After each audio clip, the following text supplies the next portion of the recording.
Yeah, so let's just throw it in there with SQL injection.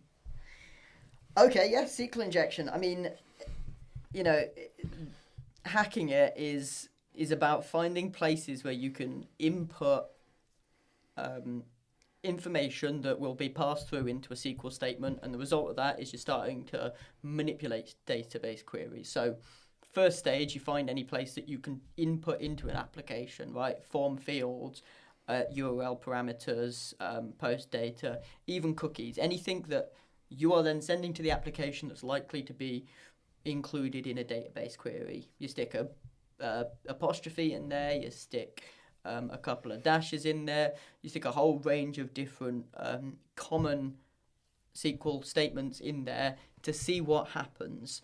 In an ideal situation, you find that the application comes back with some SQL errors that then tell you actually you're breaking a statement, but failing that, you might find differences in the response size, you might find differences in the time that the response takes, anything that indicates that maybe you're breaking the logic of the application. So that's hacking it, and the end goal is either access data in the database or modify the data. Brilliant. Tracking it. Tracking it. Well, so the challenge of SQL injection is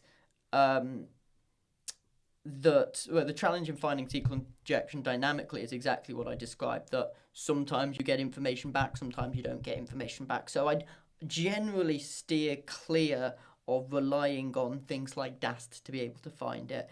I find that SAST is actually pretty good these days at being able to find a lot of SQL injection vulnerabilities. So looking in your code base to be able to find instances where you are inputting user supplied data directly into SQL queries is usually a pretty good giveaway. Not necessarily that SQL injection is there, but that SQL injection might be there. And then you feed that into a manual validation process to be able to say yes or no, trace this data back to its source.